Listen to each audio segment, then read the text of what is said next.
I love that song. I love the line,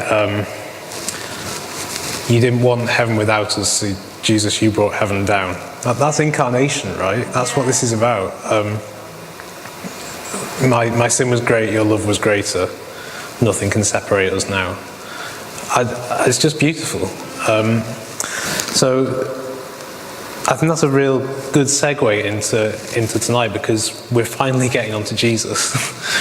We've spent 3 weeks in the Old Testament cycling through creation stories, and now we get to Jesus and a really good creation story, one that doesn't fail, one that doesn't fall. So I've split this into 2 parts. So in the first session we're going to look at the ways in which the Gospel of John talks about new creation. And I couldn't take the whole of the New Testament because we haven't got very long. So basically, for brevity, I've cut it down to John. We're going to consider in this session how Jesus acts within this new creation. Well, how John lays out his idea for a new creation across his Gospel, and then how Jesus acts in certain ways within it. And we're going to look at a more detailed way that he acts within it on the cross in the second section. And then in a couple of weeks after Easter, so next week we've got communion, which will hopefully be wonderful. And so last week we did the temple, didn't we, with this idea of sacramental theatre. So next week we have communion, which is a kind of sacramental theatre. So we get to act bits of this out for ourselves, which is really exciting. So this week we're doing this new creation in John, and then the cross, and then we've got communion, and then on the final week we're going to finish off the Gospel of John and the other ways in which Jesus acts within it, and how he redeems us in the image of God. So we bring it back full circle, right back to week 1. So to finish off the Old Testament very briefly, we saw last week how Israel sort of institutes this temple idea, how they sort of cope with their sin. They have this coping mechanism where they renew the creation, and they believe that what they're doing atones for their sin on a yearly or daily basis. And from there they start to fall. And we see it even with Solomon, right? Like we said last week, how even the temple he builds with slave labor, and he starts to fall even in the midst of this. And it just sort of escalates and gets worse from there. So if they envisage Jerusalem and the temple as kind of a type of Eden, they get booted out of that, as Adam and Eve get booted out of the Garden of Eden. They're sent into exile in Babylon, and this is horrendous for them, right? This is them in the chaotic wilderness. And even after they come back, it's still not quite right. They still have invasions from other people. And by the time you get to Jesus, they're occupied by Rome. So even though they're physically in the land, it's still a kind of exile, right? It's almost like Eden's been completely overrun by the serpents. Like they might be there physically, but actually it's nothing like what it should be. And so this is the context that they find themselves in. So we get to Jesus, and John starts his gospel off in a really beautiful way. And we actually do need to read it, so I'll just turn that slightly so we can see it. So I'd like you guys to chip in a little bit and sort of say what you see happening new creation-wise in these opening verses of John. So I'll read it out because it might be a bit small for you to see. Oh, handouts. We have handouts. Would someone like to hand some handouts around? Brilliant. Thank you, Daniel. Again, we've not got loads, so if you need them. And I'm so sorry that I sent them out really late today. I didn't start writing any of this till yesterday, so yeah, that's my fault. So, John starts his gospel with, in the beginning was the Word, and the Word was with God, and the Word was God. The Word was with God in the beginning. So, let's stop there for a second. What creation language have we got in there? What's going on?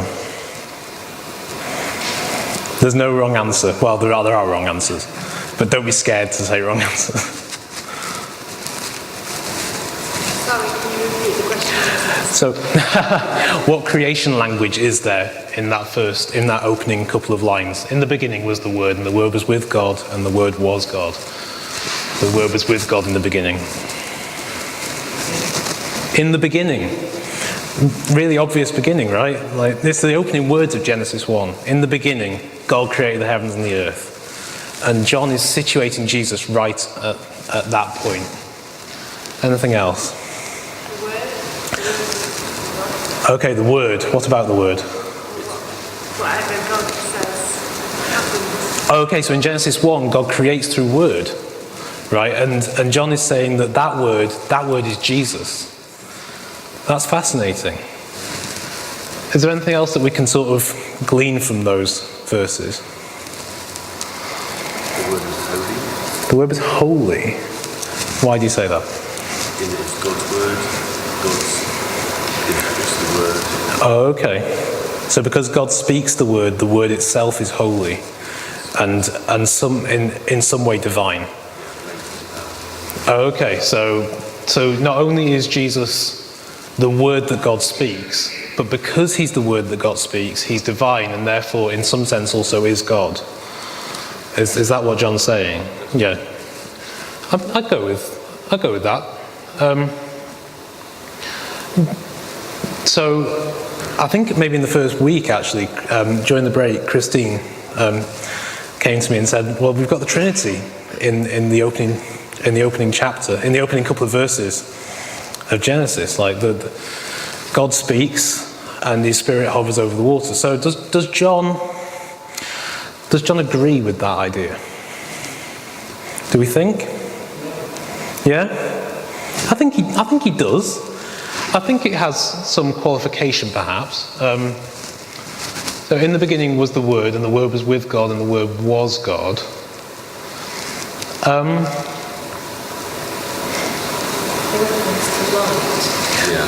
Yeah.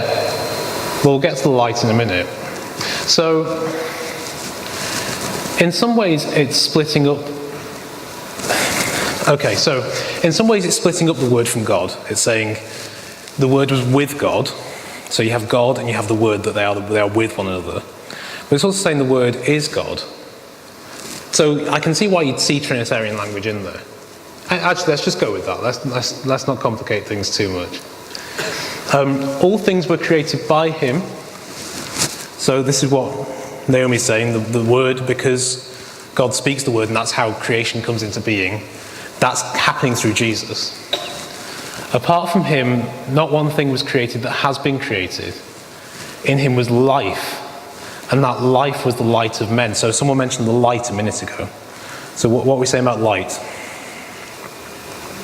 Who said light? Oh, Sandra. I thought it came from that side, sorry. Sheila, sorry. Yeah, it's mentioned in the first paragraph. Okay. Let there be light. Let there be light. So this is the first thing that God speaks. These are the first words that we hear from God in the Bible. And this is what Jesus is. This is the light that comes. So that word that is spoken is the light for all people. And there's life, right? What's the goal of creation? The goal of creation, any creation, is life. And that word life is repeated a lot in John. I think it's about 50 times. Life, life, life. Creation language. And the light shines in the darkness, but the darkness has not overcome it. Okay, so what's going on there? Darkness upon the face of the deep. Okay, darkness upon the face of the deep in Genesis 1. But God speaks light. Is darkness synonymous with chaos? Darkness is not synonymous with chaos necessarily. It's more that chaos dwells in darkness to some degree.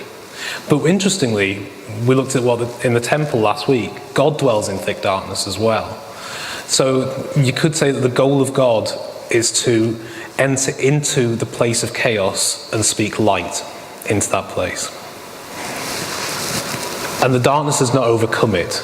So in some ways, they're not synonymous still, but we are sort of personifying the darkness into a kind of chaos type thing. We're giving the darkness action, and we're saying the darkness could possibly overcome something, but it can't overcome this light.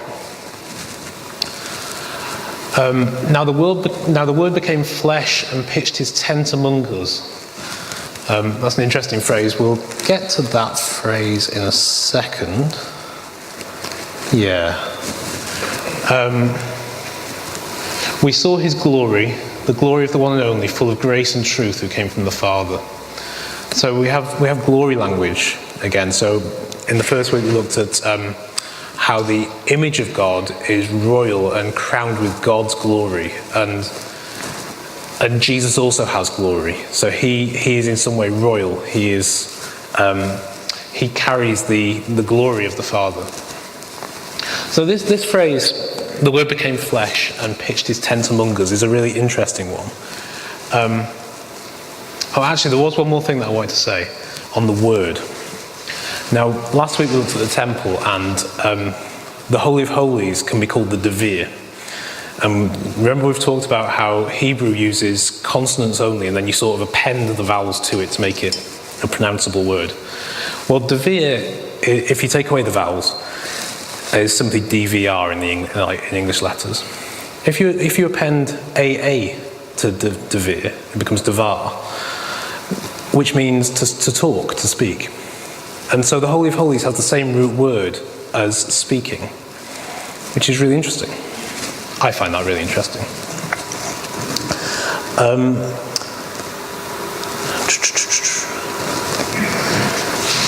Let's see.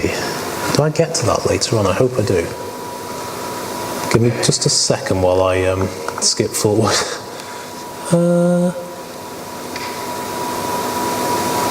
No, I don't think I do, so I'll mention it now. So the Word became flesh and pitched his tent among us. So that's a really interesting phrase.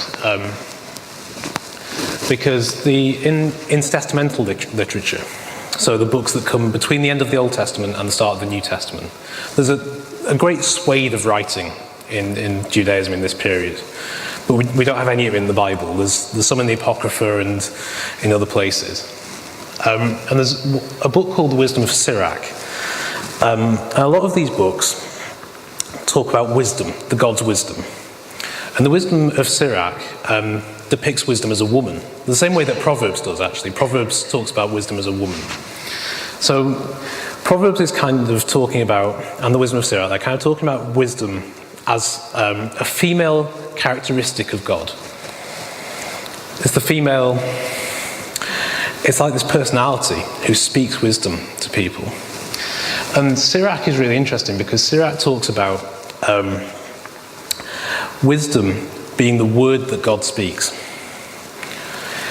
And that one day, that wisdom, personified as a woman, will come and pitch her tent among people.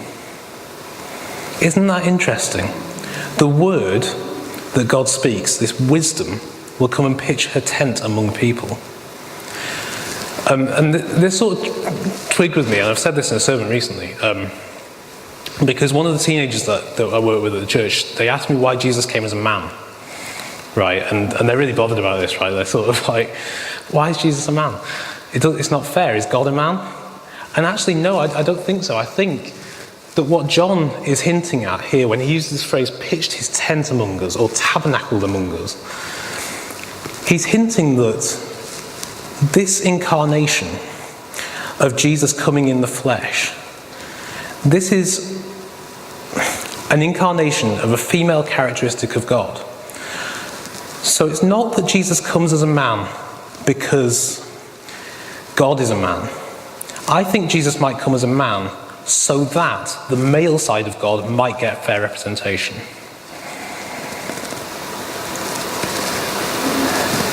Yes, Naomi. Did he also come as a man because he was perhaps more accepted in society? Well, no, Oh, yeah. And also people would listen to like...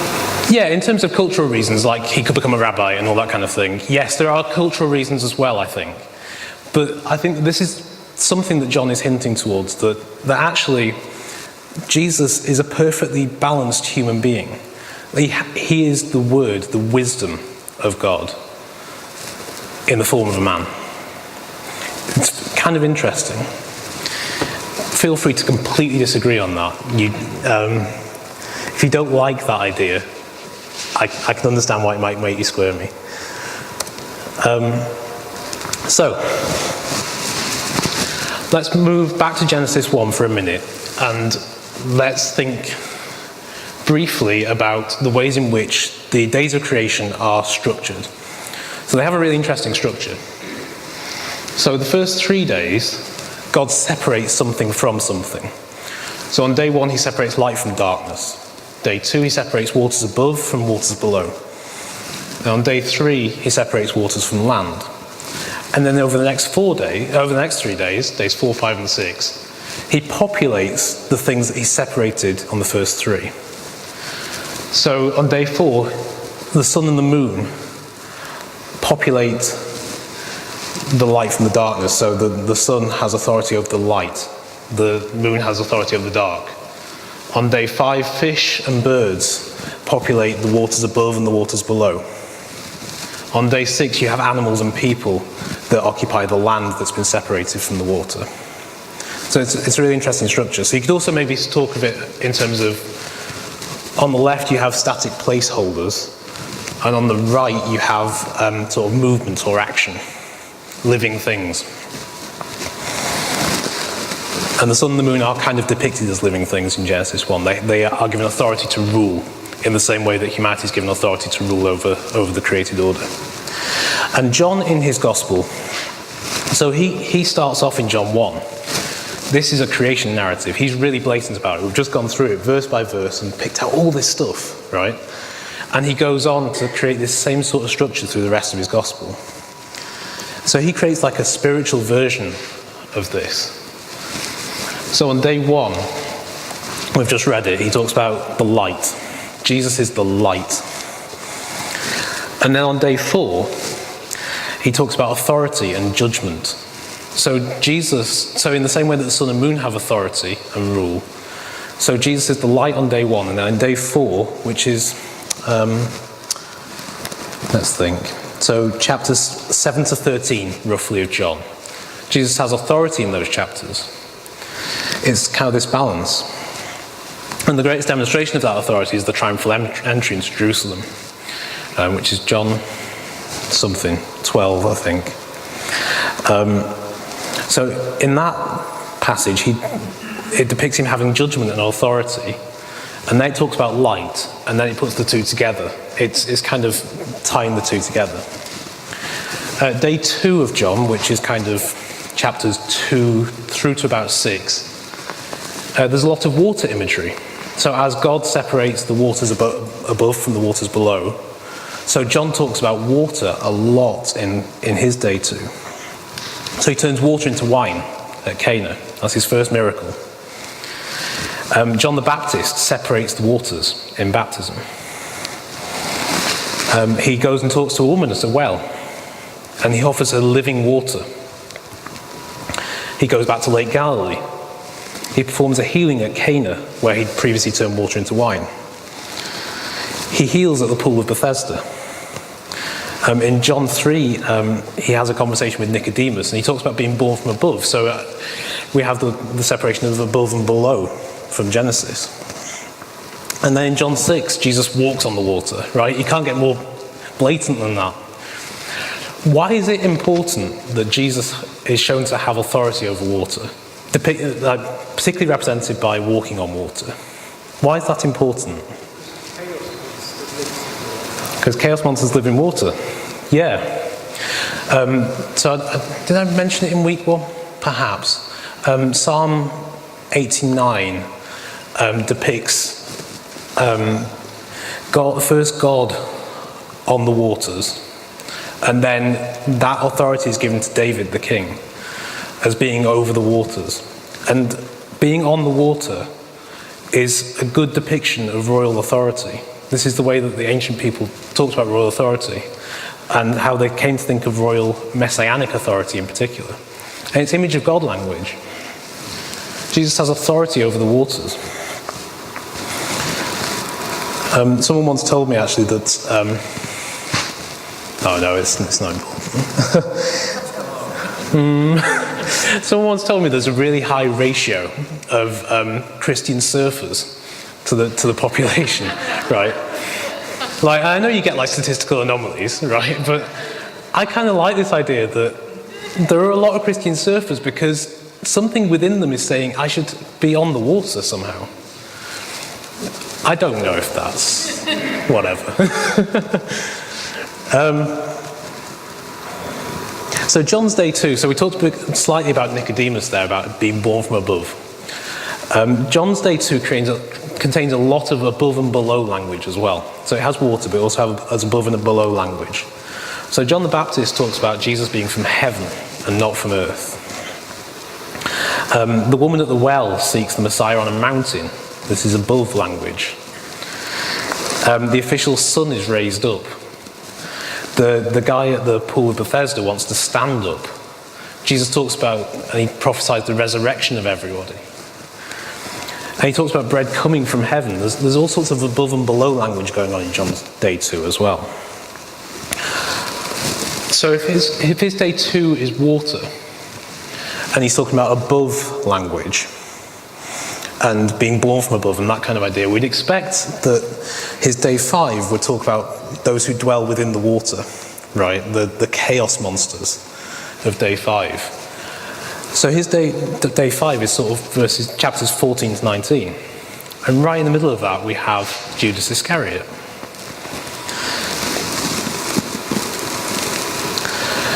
And John the Baptist sets this up on day 2, and he says that as Jesus is from heaven, so there are those who are from the earth. And then in day 5 we talk about those who are from the earth. So again, as we talked about either last week or the week before, how the earth or the desert can also be a place of chaos. So John the Baptist is talking about a similar sort of thing, from the heaven or from the earth.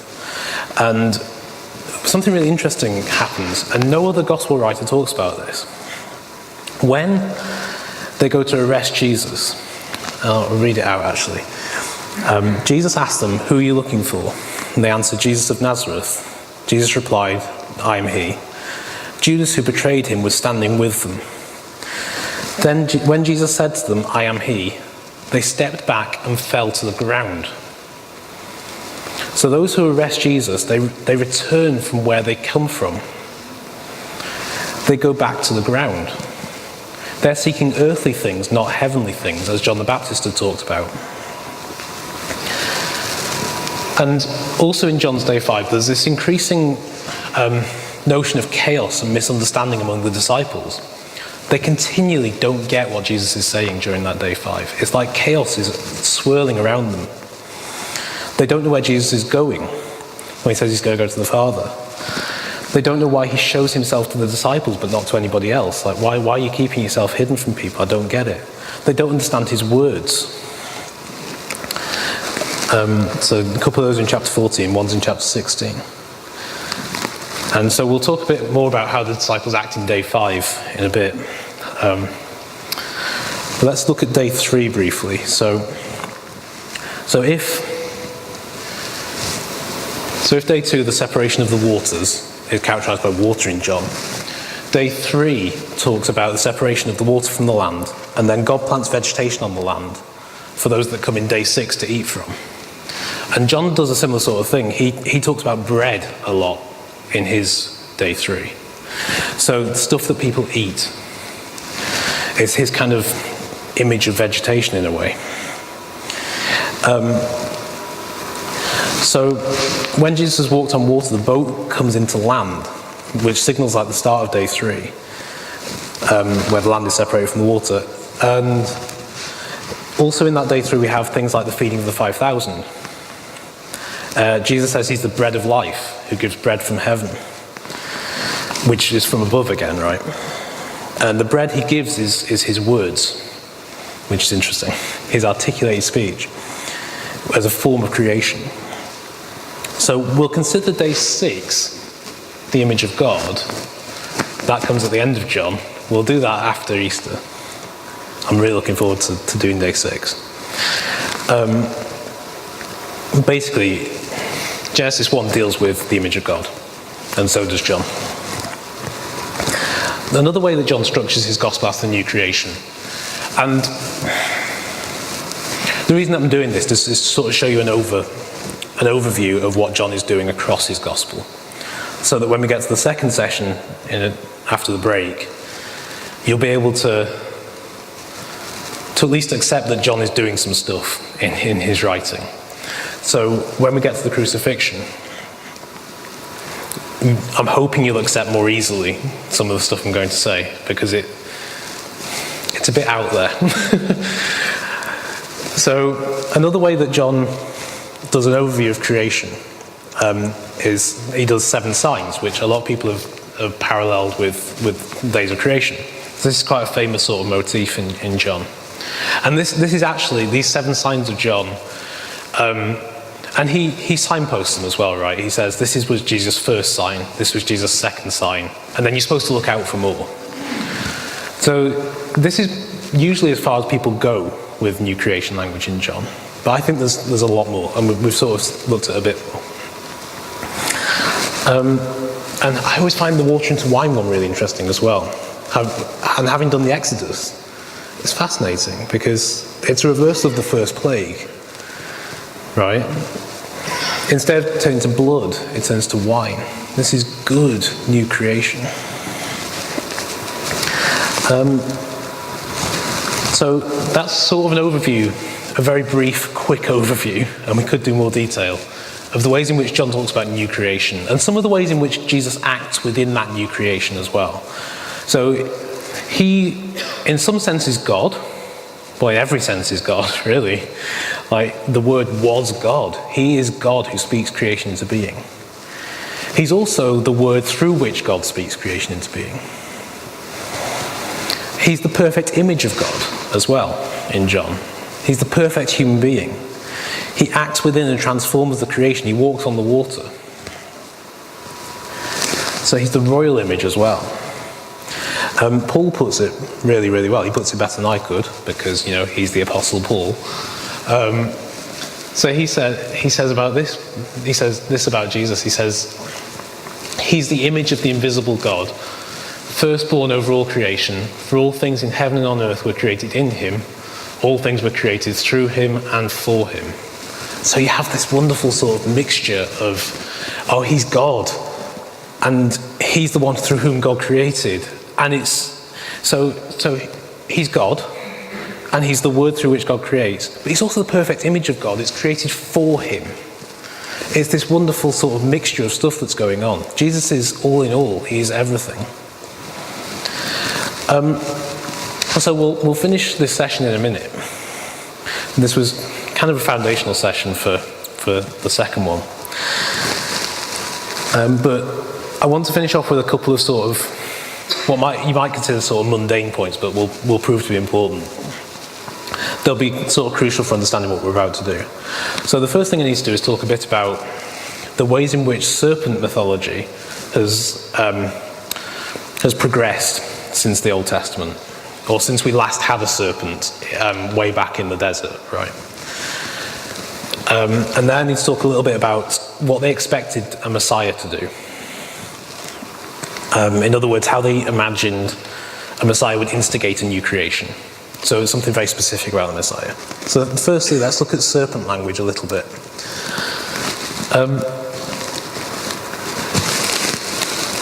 So the serpent and chaos monsters in general, now up until the point at which we last left the serpent, they haven't been associated with Satan or the devil, really, have they?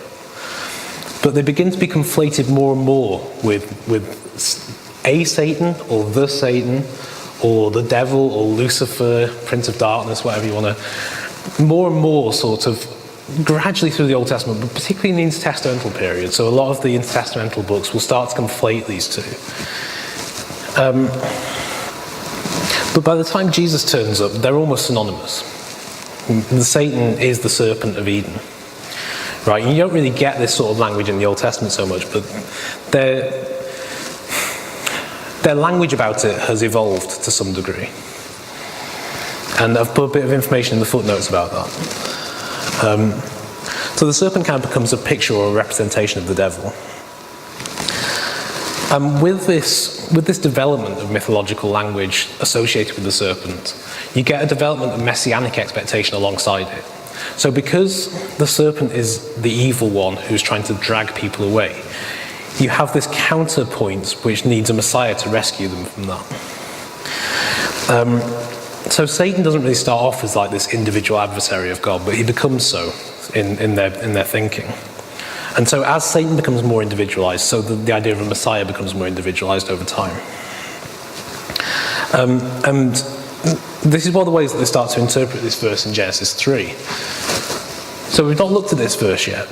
We did the fall in quite a lot of detail, but we sort of omitted this verse. So this is God speaking to the serpent after the fall. And he says, I'll put enmity between you and the woman, and between your seed, Zerah, and her seed. He shall bruise you on the head, and you shall bruise him on the heel. Right, so several places in the Bible sort of talk about a messianic deliverer who will be anointed to exercise this final delivery over the serpent. So I think I may have put this in your footnotes, but I'll mention them just in case I haven't, and it's possible I haven't. So Numbers 24:17 talks about it a bit, Jeremiah 23 and Jeremiah 30, and Habakkuk 3:13 as well. So that's kind of a little bit on the serpent, and I'm not going into the kind of detail that I'd like to, mostly for time, really. But that's kind of the broad sweep of what we need to know about the serpent going into the next session. Let's also consider briefly something that the prophet Isaiah talks about in relation to this Messiah that's going to come and rescue them from the bite of the serpent. So, in John 3, Jesus has this conversation with Nicodemus, who's this Pharisee, religious leader. And we have this rather odd verse in the middle of this talk. And this is why I did the Numbers story, right? Why I did the fall in the desert. Because Jesus says this to Nicodemus. Just as Moses lifted up the serpent in the desert, so must the Son of Man be lifted up. Now, the Son of Man is Jesus. We really, really don't have time to talk about what the Son of Man means. But let's just take it as Jesus. So that everyone who believes in him may have eternal life. What's going on in that verse? What does it mean that Jesus will be lifted up like a serpent in the desert, bearing in mind that by this point, the serpent and the Satan have become almost synonymous? It's kind of a really incendiary verse, isn't it? Now, when I was looking at commentaries on the Gospel of John, a lot of them skip this verse, right? They don't even treat it, really. Like, they talk about the eternal life bit, they talk maybe a little bit about the Son of Man, they ignore the serpent bit, because they don't like it, right? They don't say that, but it's amazing how much material there is on this verse. So we'll get on to implications of this verse after the break, but for now I want to concentrate just quickly on this phrase, lifted up. He will be lifted up. So we're in John's day 2 at this point, and again we have this above and below language. He's lifted up from the earth. So in the previous verse to this, Jesus has said that he has descended to the earth and he will ascend to heaven. And then he talks about being lifted up like the serpent on a pole. So he's sort of hinting that this is the way that he ascends. That's interesting.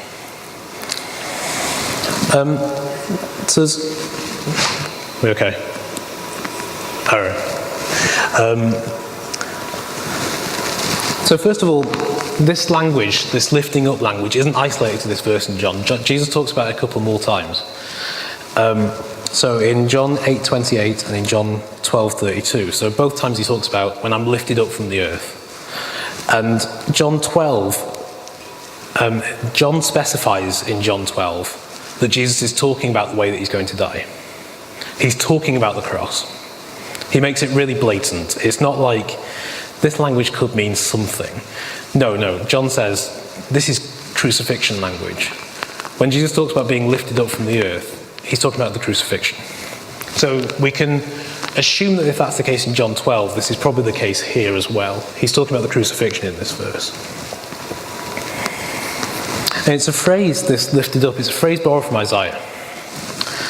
And Isaiah 52, and it's in this sort of middle of this suffering servant messianic prophecy, where Isaiah says, look, my servant will succeed. He'll be elevated, lifted high, lifted up, and be greatly exalted. Which raises a bit of a question. So, it's a suffering servant, and in the moment of his lifting up, he will be exalted. So how does he suffer and be exalted at the same time?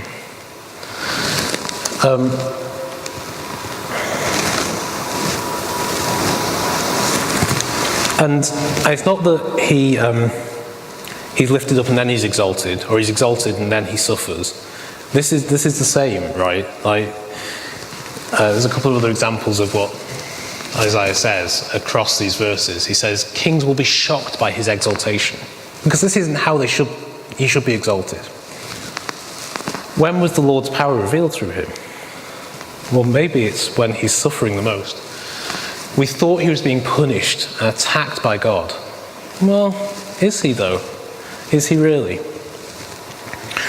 So the discerning reader of John, when he sees this phrase, he'll think about Isaiah and he'll think, is Jesus' exaltation in the midst of his suffering somehow?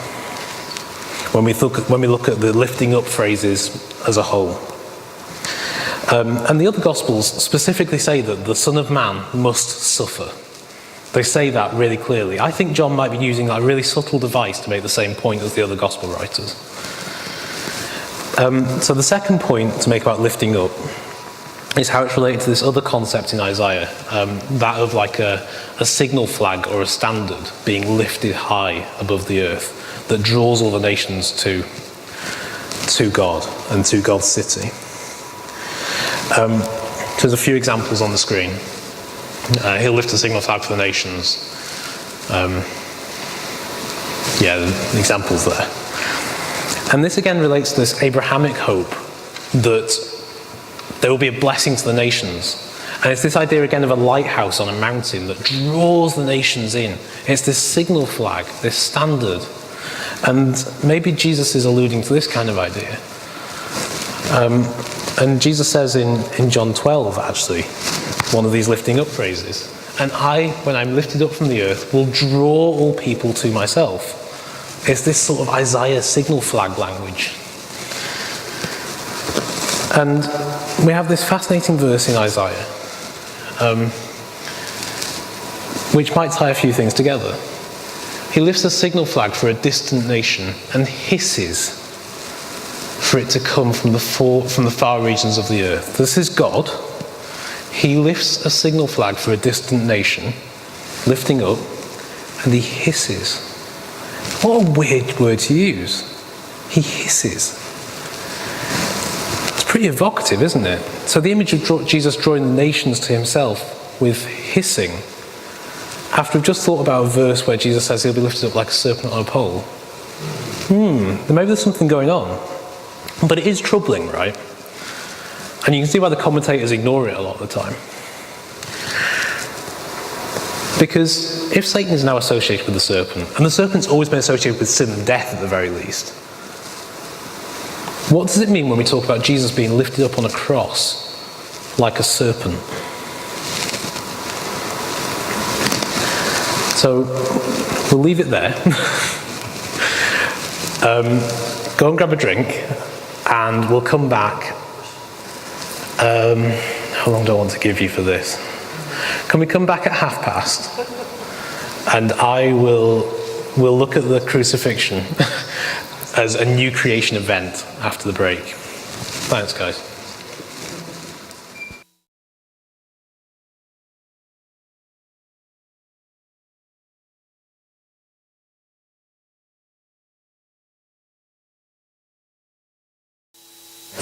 Right.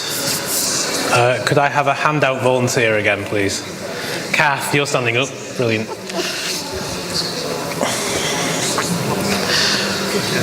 Okay, so we're getting onto the crucifixion now, and this is where I go a bit interesting.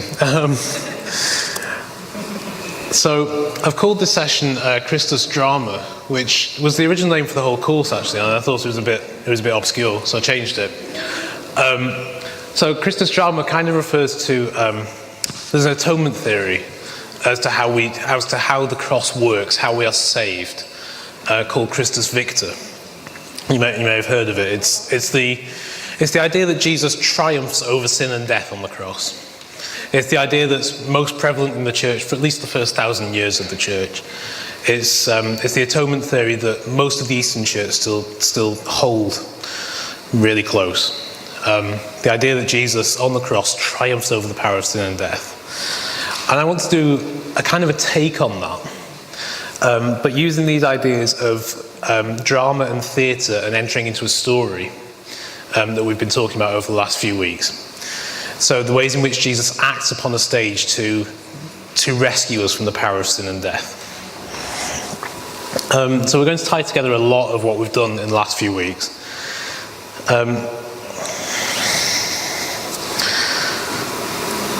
So last week we talked a bit about this idea of sacramental theatre and about how the priests act on the stage of the temple to redeem the sin and renew the creation, all this sort of stuff, and how it actually works, right?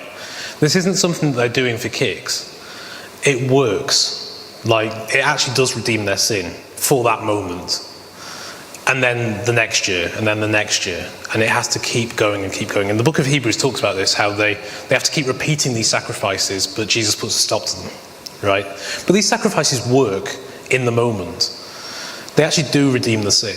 So this is theatre that has efficacy. It actually it's an action that really works in the real world. So I think one of the things that John is doing in his gospel is arguing or suggesting that some of the stuff Jesus does works in a similar manner. So he uses language that talks about Jesus acting within the world in this kind of way. And what we're going to talk about here is particularly in the last week of Jesus' life in Jerusalem and entering into Jerusalem and ultimately going to the cross. And his acting, it's kind of a method acting. You know, like we saw with Moses, where Moses becomes God to Pharaoh. And he really enters into that role. And for the scope of that story, God says, I will make you God to Pharaoh. And Moses acts as God in the story, like to the point at which, by the end of it, he's hovering over the Red Sea and separating the waters as God does in the creation. And Jesus will do the same thing. He'll method act his way into roles so that they actually have efficacy when he acts within that role. And I'm going to suggest that the ways in which Jesus enters into the story, and the story will be the creation story, because that's what we've been doing. In order to have full control over the story, Jesus has to play every role within the story. It's like a one-act, or a one-man sort of performance, a one-man play. And this is why I've used this word auteur. So in film language, auteur refers to usually a director, but someone who has like a singular vision and a singular style that you can immediately identify as being, oh, that's his film. It's like Hitchcock or Tarantino, something like this, where you have certain tropes and certain motifs that are always in their films. And Jesus acts as kind of like an auteur, where he has full control over the direction that this play is going in, because he steps onto the stage and plays every role within the play.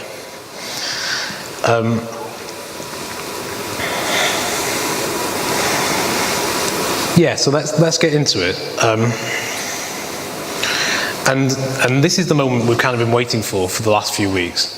So we talked about how the original creation goes wrong, and it's like a roller coaster that gets stuck in a loop-the-loop. This is the moment at which the roller coaster snaps out of the loop. This is where Jesus fixes it and moves the story forward and gives it somewhere to go, and doesn't just keep repeating the same cycle. So this is the story that he's redeeming, the story of Eden. right? The story of the original creation. And these are the roles that he's going to play in redeeming this story. So God, Adam and Eve, the tree, which is almost a character in the story, and the serpent. So these are the characters that we have in the Eden story, and Jesus will play these roles. And what he's going to do by playing these roles is to ensure that the outcome is different this time. It won't go wrong again. So let's start with the crucifixion and the way John sort of situates the crucifixion to make it apparent what kind of stuff is happening. So his depiction of the crucifixion is sort of rich with creation language and these Edenic reference points. John is the only gospel that says that Jesus is arrested in a garden. So Matthew and Mark talk about Jesus being arrested in Gethsemane, but they never outright say that Gethsemane is a garden. John is very specific about saying this is a garden. Luke doesn't mention it at all, by the way. John is also the only one to identify that Jesus is buried in a tomb in a garden. So what we have structurally, literature-wise, is a really interesting thing going on. So we have Jesus arrested in a garden, and we have Jesus buried in a garden. And between the two, we have a crucifixion. So in ancient literature, they call this an inclusio. So where the bit in the middle, so if you have similar things either side, the bit in the middle is some sort of commentary on the outer bits, or has some sort of reference point to the bits around it. And what's really interesting is that Jesus is crucified in the middle, John says. So he's in the middle of two other criminals. He's crucified in the middle at the place of the skull. So he's on a cross, on a tree, in the middle of a garden. You have a garden either side. He's in the middle of the garden. So what might that? What's in the middle of the Garden of Eden? The trees, right? Tree of life, tree of the knowledge of good and evil. At the place of the skull, John says, the place of death. Well, the tree in the Garden of Eden is the place of death. The cross is also the place of death. It's really interesting what John's doing structurally enough, structure-wise.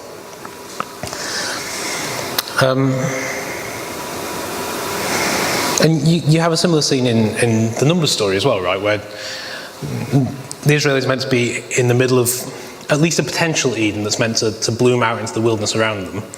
And in the middle of that, because the Israelites are sinning and they are falling, Moses has to plant a pole in the middle of it.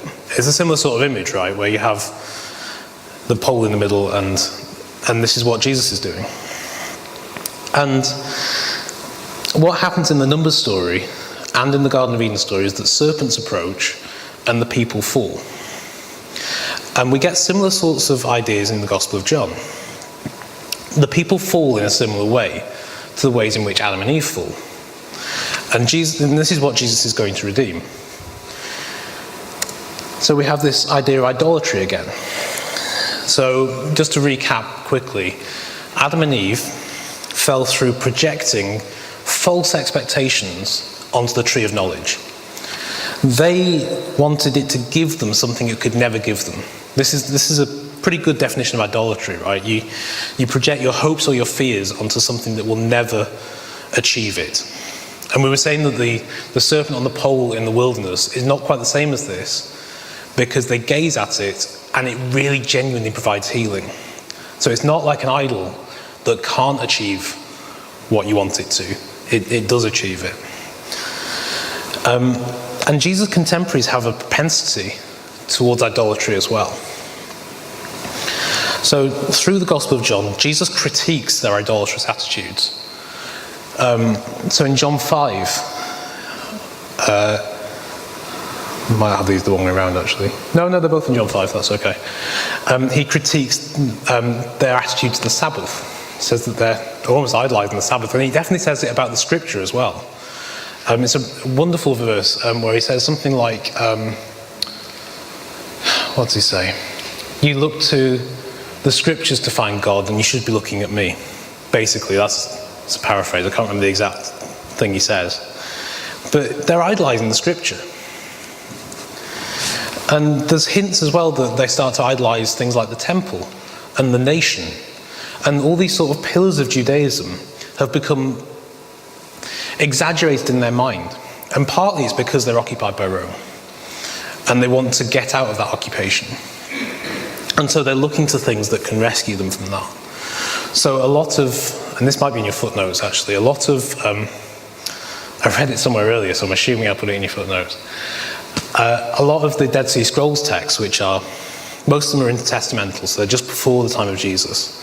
They talk about, some of them are just after as well actually, they talk about the temple in these kind of terms, where it's this glorious temple that's being built. It's being built at the time of the Gospels, is going to bring back the glory of God to Israel. And they invest all this hope and expectation in the temple, that ultimately the temple will never deliver, right? And we know it doesn't deliver it. It gets destroyed in AD 70. But they invest this hope in the temple. They're idolizing it. They have a propensity towards idolatry.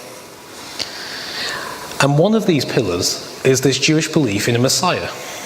And we've mentioned it briefly in the first session. And so when a Messiah comes along, and they start to think that Jesus might be that Messiah, they have an inclination to idolize Jesus. And we think, I mean, as Christians maybe we think, oh, it's impossible to idolize Jesus because he's actually God. Well, it is possible to idolize him if you are projecting false things onto him. If you expect him to do things that he will never do. That is idolatry. And what happens is that Jesus is really careful in the ways he acts, so that he both subverts those expectations and he doesn't encourage them per se. No, he does encourage them in some ways. Like he doesn't refute them, I think might be the best way to put it. So as they project their hopes and fears onto him, he allows that to happen.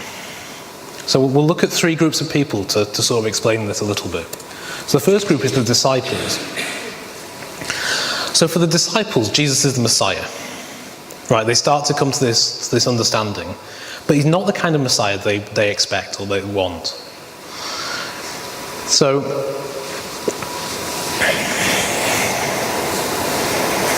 a lot of Jewish thought wants the Messiah to have this eternal reign on the earth, which Jesus subverts by saying, I'm going to die, guys, right? I'm going to die. But they kind of ignore that. A lot of Jewish thought also wants a divine sort of warrior Messiah, basically to boot the Romans out.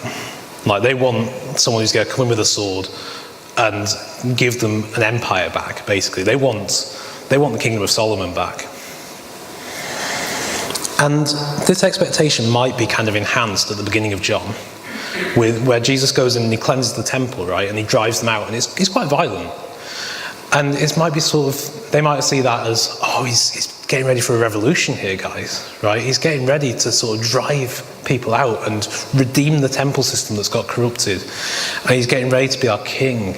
And maybe he's going to do the same to the Romans.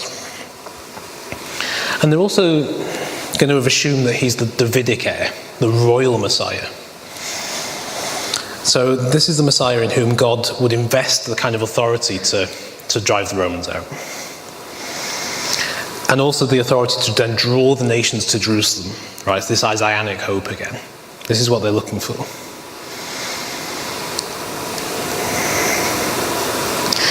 And as a result of this, then the Messiah would then receive some sort of divine blessing or divine glory. And in those bits in Isaiah, a lot of the Jewish texts leading up to the time of Jesus start to ignore the suffering bits of Isaiah. That becomes inconvenient in this context. So this is the kind of stuff the disciples might be listening to. And interestingly as well, some of Jesus' disciples are zealots. Does anyone know who the zealots were? No, Matthew. Yeah. So Matthew's a zealot. What are the zealots? Revolutionary groups. They're a revolutionary group. Freedom fighters, yeah. So Matthew's a zealot, Simon's a zealot. There's a fair amount of evidence, and N.T. Wright talks about this, that Judas Iscariot is probably a zealot. And the zealots are revolutionaries. They want a violent revolution. So it's interesting that Jesus has them in his inner circle, right? He doesn't ever say to them that we know of, we're going to have a violent revolution here, guys, get ready. But just by having them in his inner circle, they might start to think, he's going to be our kind of Messiah. He sort of allows them to project onto him, their desire for a violent coup. He doesn't dissuade them. And actually, with Judas, even if he's not a zealot, Jesus knows that Judas is going to betray him. In John 6, it says that he knew, but he doesn't do anything to stop him. Right, so is this happening with the zealot faction as well within his group? He knows what they want, but he doesn't do anything to stop what they're planning. And it's interesting at the betrayal, when Judas kisses Jesus, what does Peter do? He draws his sword. Well, why on earth has he got a sword? I think he expects a violent revolution at that point. I think he expects, this is the moment. And Pete Rollins, who's a theologian, a philosopher, he speculates a bit on what Judas is doing. And there's, you won't find this anywhere in the Bible, it's just kind of speculation, but it's interesting speculation. Maybe Judas is trying to spark a revolution by betraying Jesus. Maybe he thinks that Jesus isn't going to act unless I push him. And maybe that's why Peter's got a sword. Maybe Peter's like, let's go. So it must have been pretty shocking when Jesus goes quietly, right? When he heals the servant's ear. What's going on here? Maybe it wasn't quite the right time. And it's really interesting the way that Peter follows Jesus as well. And he sort of sidles up behind and sees how he's faring. And then he sort of denies Jesus. And he's like, I don't know him. Right, what's Jesus actually done wrong at this point? Nothing. But Peter acts as if Jesus is guilty. He doesn't want any association with him. Because Peter's been projecting these ideas onto Jesus. That this is what's going to happen. He's going to lead a riot. And Jesus hasn't done anything. But Peter almost assumes Jesus' guilt as much as the religious authorities do. And we'll get to them in a minute. Yeah? That's all after the upper room experience where Jesus very clearly suggests that servanthood is an important. He washes those feet. Yes. And that has got to be balanced against. Yes. Jesus does. Just a few chapters later. Yeah. So in the lead up to the garden, Jesus does. I mean, it's not like Jesus isn't clear about the kind of Messiah he really is. He emphasizes servanthood. He emphasizes peace. John talks about it being a gospel of peace. But the disciples don't seem to hear that stuff. When I say that Jesus doesn't dissuade them from their notions, he doesn't. He allows them to think that about him. It's not that he sort of says, I'm definitely not going to do that. It's more that he's like, this is who I am. And they throw other stuff on top of him as well. And I think I can build on that to sort of maybe persuade you slightly more.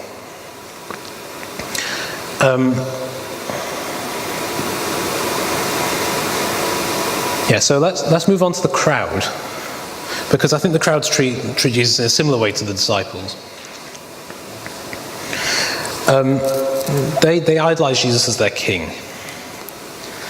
Right, and I don't think Jesus does anything to dissuade them from this. And this might help to answer your question a bit, Keith, because in this, Jesus does something specific that makes them think what they are believing about him is true. Even if he doesn't say anything explicitly, he acts in ways that make them believe it. So when he enters Jerusalem, when the crowd hear him approaching, they wave palm branches and they cry, Hosanna, Hosanna. And they worship him as king. This is the one who comes in the name of the Lord, the King of Israel. And so Hosanna is like a Greek version of the Hebrew word yasha. which literally means to help, or it's like a beseechment. And it's often used in relation to kings, asking kings for help. And I think that's in your footnotes. Palm branches are what the people waved at the time of the Maccabees. So this is also between the Testaments. And I don't know if you know the story of the Maccabees. Basically, the Seleucids have taken over Jerusalem and the temple, and the Maccabees are this family that drive them out. And this is what they hope for from the Messiah now with Rome, right? And they wave palm branches to greet the Maccabees on their way out. There's also a verse in another book, Testament of Naphtali, that talks about palm branches being waved to greet a Messiah. And this crowd have also wanted to crown Jesus already as king in John 6. And he's escaped. He's like, I don't want that. But they're sort of thinking now, oh, maybe it's just the timing again, right? Now he's ready to come as king. But he doesn't refute their expectations of being a conquering king, right? Instead, he gets on a donkey to ride into Jerusalem. And I've heard a lot of sermons where they're like, oh, Jesus comes on a donkey because he's humble. He's not the warrior king they want. Well, John is really explicit. John says that it's to fulfill Zechariah's prophecy. Look, your king is coming, sitting on a donkey's colt. Jesus is coming as king, and he really is king, right? But he's not the king they want. That's important. He actually is the king, but he's not the king they want. And we see that with the sign on the cross as well, right? The king of the Jews. He actually is, but he's not the one they're mocking. It's also the manner in which Solomon enters Jerusalem when he goes to go onto the throne. He enters Jerusalem on a donkey. Jesus is evoking Solomon, their great king. Jesus isn't dissuading them from their worship of him as king. He's encouraging it. But there's a bit that John omits from that Zechariah prophecy. Look, your king is coming, sitting on a donkey's colt. That's all he quotes. Triumphant and victorious is he, is the rest of that Zechariah verse. Triumphant and victorious is he. Jesus hasn't come as a triumphant king, not at that point. John omits that. It's fascinating, but that's the bit that the crowds assume. Jesus' entrance is suggestive of a conquering hero. And the crowd think that's who he is. But they misunderstand. And Jesus almost helps them to misunderstand, right? He almost coerces them into it. And there's a reason behind that. And we'll get to that in a sec. First, the religious authorities. So the religious authorities idolize Jesus in a different way to the crowds and the disciples. So as the crowd and disciples project their hopes and expectations onto who he is, so the religious authorities project their fear onto who he is. And this is another form of idolatry, an unrealistic fear of something, like the god. So Molech would be a great example in the Old Testament, the god who demands child sacrifice, or he will burn you up or whatever. You idolize that out of fear, and the religious authorities idolize Jesus out of fear. And they're afraid of losing power. And with all of these things, you see like selfish ambition. It's the same thing as Adam and Eve. They want power. So as Adam and Eve wanted to grab power for themselves and grab divine authority, so the religious authorities want to keep what they see as divine power. So they also apparently think that maybe they think Jesus sees himself as a royal Messiah. And I think this influences Pilate's opening question to Jesus during the arrest, after the arrest. Are you the king of the Jews? Well, the religious authorities probably said, well, that's what he's claiming. And they don't like this idea. So they've witnessed the crowd's adoration of Jesus. They've heard rumours of what he's been teaching. And they also saw his cleansing of the temple, don't forget. So they've seen him enter Jerusalem as a king. They've seen him cleanse the temple, which maybe indicates that he wants to get rid of the current temple system. Well, that threatens them quite a lot. Maybe he wants to institute a new temple system. Maybe he sees himself as somehow a king and a priest. We don't have time to go into that, about how that's possible, but it is possible, and that's who Jesus really is. But this is what they think might be going on, that he's trying to get rid of them. And they're scared. And they have power. I mean, it is real power, even though it's in subservience to Rome to some degree. But they would lose power if Israel's Messiah actually turned up. And I wonder about us sometimes with this sort of thing. Do we actually want Jesus to turn up at any point? Because they're also concerned that as a consequence of this, if he starts a riot, a rebellion, what is Rome going to do? And they'll destroy the temple, they'll destroy the nation, they'll wipe them out. And so what happens is that they idolize the temple and the nation so much that they are unwilling to let God work as he will. If this really is the Messiah, they should be welcoming him, and instead they want to reject him. Because they'll do anything to maintain these idols. And the high priest Caiaphas even says this in the book of John. He says it's better, in John 11, 49 to 53, he says, it's better for one man to die than the temple of the nation be threatened, basically. And the high priest questions him on this stuff, and Jesus doesn't refute him at any point. He stays silent most of the time. When he does answer, he's really vague and evasive. He allows the high priest to sort of affirm his suspicions about Jesus without ever confirming them himself. So we have these three groups, the disciples, the crowd, the religious authorities. They have one key thing in common. They all seem to assume that Jerusalem at Passover that year will be the scene of a violent takeover. A bid by Jesus to grab power. Some of them want it, some of them don't. But the coup is assumed, even with no explicit verification from Jesus. And in all these instances, Jesus allows them to project this stuff onto him.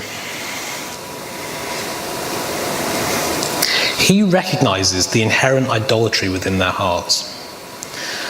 And he acts in ways that draws it out into the open. This is exactly what the serpent does with Adam and Eve. We talked in the fall session about how they already distrust God. They already are dubious about his motives. They're looking for an excuse to grab the fruit from the tree. And the serpent's speech and the way the serpent talks to Eve draws that out from them into the open. And this is how they fall.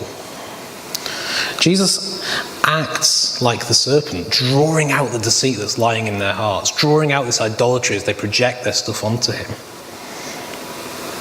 So like Adam and Eve, first century people in Israel have a propensity towards idolatry.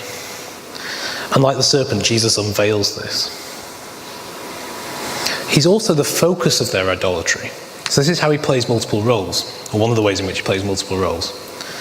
So God is idolized in the Garden of Eden, right? In a negative way. They project their fears about his motives onto him, and it's not true. That's not who he is. They project this stuff onto him. They idolize God in a way. And the same is true of the religious authorities with Jesus. And the tree is idolized in the garden. They project expectation onto it, right? So Jesus plays the role of the tree in some way as well.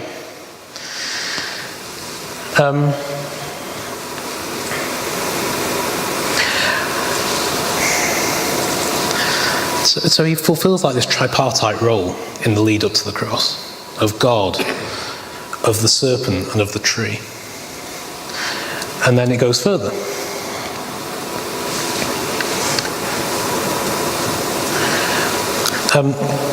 So idolatry really is the reason that Jesus is killed.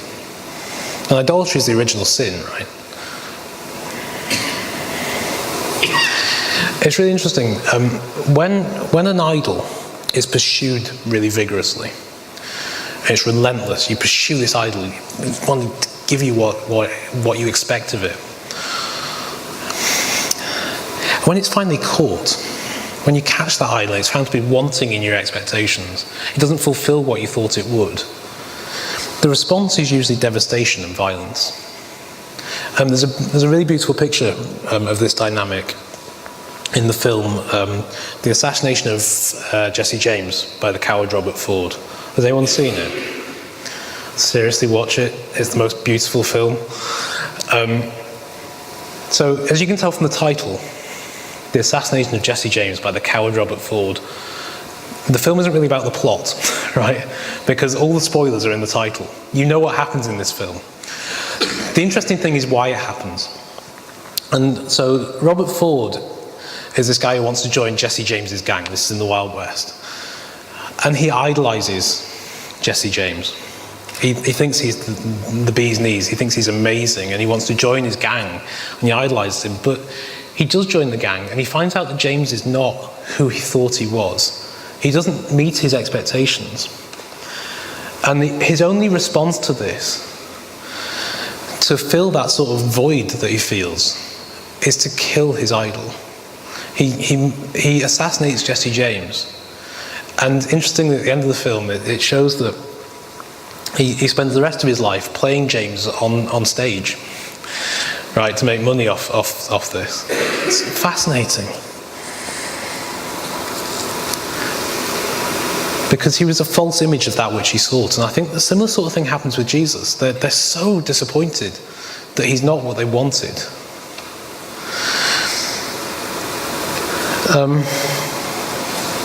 Because if you have an object or a person onto which you project stuff and it doesn't have the value that you thought it had, the human response is to destroy it. So the religious authorities, they actually kill Jesus as the idol they still fear, right? They want to kill him all along. But the disciples, and well, more the crowd, but the disciples to an extent, at least through lack of action maybe, so Peter's denying Jesus. They kill Jesus because he's a representation of their misjudged hope. And it's like Adam and Eve passing the book. It can't be our fault. It must be that he has failed. So like the tree in the garden, Jesus is the idol onto which people project their hopes and fears. And he's nailed to a tree at the centre of a garden. He's the tree. And he goes to the cross playing the role of the serpent as well. So in this drama so far, we've seen how the crowd and the disciples and the religious authorities play the role of Adam and Eve. Right? So if Jesus is the tree and the serpent and God, the crowd and everybody else are Adam and Eve. They sin in the same way as Adam and Eve do. They fall in a similar way. Right? But it makes, if Jesus is the serpent going to the cross, or if Jesus is the serpent drawing out the deceit of the people, in the same way that the serpent in Eden draws out the deceit of Adam and Eve, the people's response to the serpent, in this facet of the drama at least, is striking. Right? Because what do? They reject the serpent. They have it arrested. They have it tried and sentenced to death. So Jesus as the serpent who's drawn out this stuff in them, he wants to be rejected because of what humanity has projected onto him. It's what humanity should have always done. They should have rejected the serpent. So, if the serpent, and Jesus is playing the role of the serpent in this bit of the story, at least, if it's not rejected, then Eden cannot be redeemed. Because the story will start looping again. The story has to go somewhere else. They reject it. So an early church father called Tertullian, he was convinced that Moses' serpent, the bronze serpent, was a prophetic symbol of Satan's coming defeat on the cross. And I think this is what's happening, right? So if the serpent has become almost synonymous with Satan, Jesus is acting the role of Satan, and he pins Satan to the cross. Humanity puts him on the cross. Now, if 3 or 4 weeks ago I'd have suggested that one of the intentions of this was to say that Jesus becomes Satan on the cross, you may have walked out straight away. But I'm hoping that I've made it clear that he's playing a dramatic role in this. But the drama works. It has real efficacy. So let's go back to that Eden story for a second and this really familiar verse. Between your seed, Zerah. Now seed can also be plural. So they take it as a messianic prophecy of Jesus defeating Satan on the cross. And it is, and we'll get to that in a sec. But it's also plural. It's also all of the seed of Eve. All of humanity will crush the serpent. Jesus crushes the serpent, but he also provides a way for the people to crush the serpent. He achieves Satan's defeat, and the defeat of sin and death, so this Christus victor idea, by becoming the serpent and offering himself as a sacrificial victim for the people to crush under their feet. Satan's defeated on the cross because it's Satan who's crucified, in a way, in part. And that's crucial in part. It's not like it's only Satan. There are other things going on as well.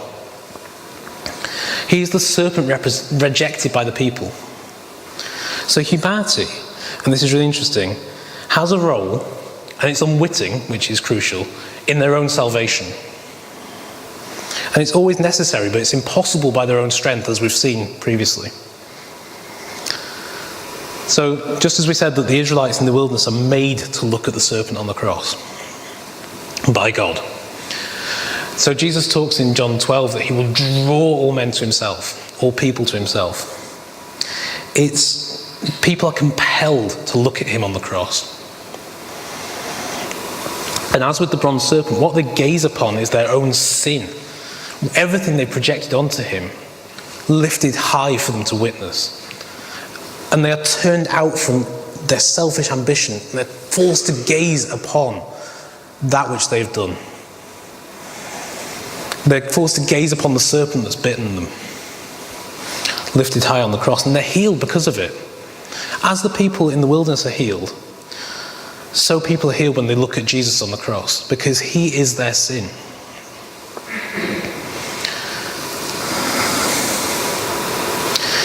And Paul talks about this. In Romans 16, he says, the God of peace will quickly crush Satan under your feet.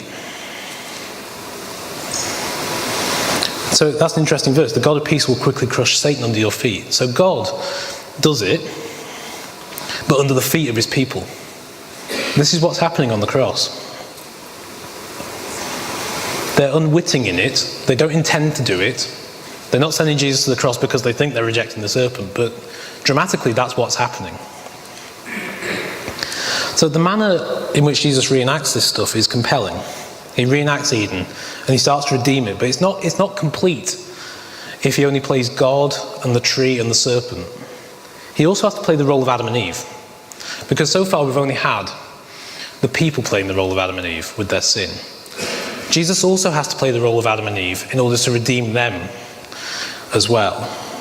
In order to redeem their part of the story, he has to take control of their part. It's a multi-layered drama. The crowds play Adam and Eve, so does Jesus. The crowds do this stuff, so does Jesus. And it's multi-layered. He plays various roles within it, often at the same time. So, yes, Jesus is crushed as the serpent by humanity, but he's also the one who crushes. Yes, Jesus becomes the serpent who's crucified, but he's also the archetypal human being who defeats Satan.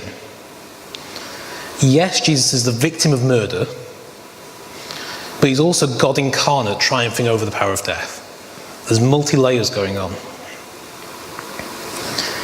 So if we go back to the most common interpretation of this, that it's a messianic prophecy, that it's Jesus we're talking about here. Bernard of Clairvaux has this wonderful phrase where he calls Mary the conqueror of dragons, because he says that it's her seed that will defeat Satan in the way that Eve's seed could not. And this is Jesus. This is Mary's offspring. So this role that Jesus fulfills as Adam and Eve, it's a prelapsarian Adam. Adam before he falls. And he does what Adam always should have done. He resists Satan. So in Psalm 110, it says that the Messiah will crush the heads of his enemies, like this chaos monster type image, crushing the serpent under his feet. And the serpent is expunged, as it always should have been, by Jesus. So just as we talked about with the priest, flinging the sash over his shoulder as a symbol of the serpent being constrained and held in check. Just as maybe the bronze serpent on the pole is also a symbol of this, of the serpent being constrained and held in check. So that's happening on the cross as well. The serpent is being pinned on it.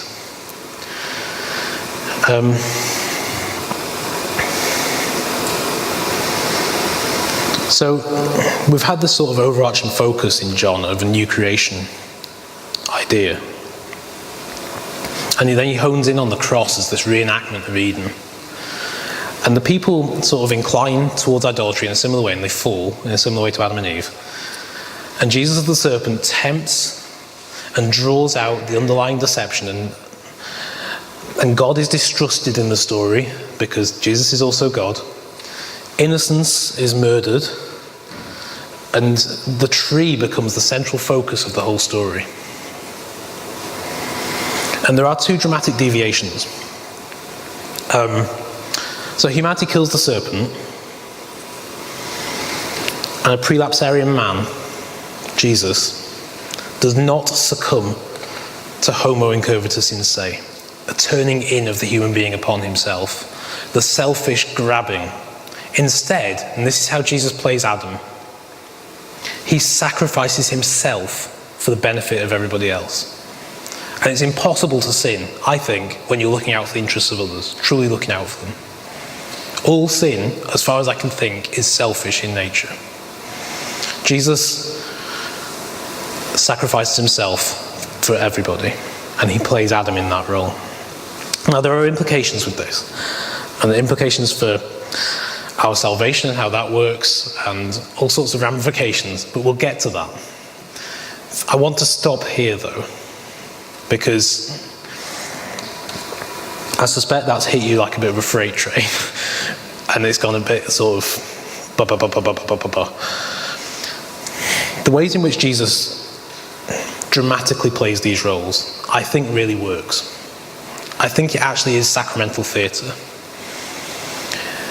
He really does take on the role of Satan and defeats sin and death on the cross by becoming it. Paul talks about Jesus becoming sin for our sake. What do we mean when we read that verse? He really does it. He literally becomes sin. He becomes the people's sin as they look at him. And in looking at him, their sin is exposed and nailed to the cross. And he humiliates it on the cross.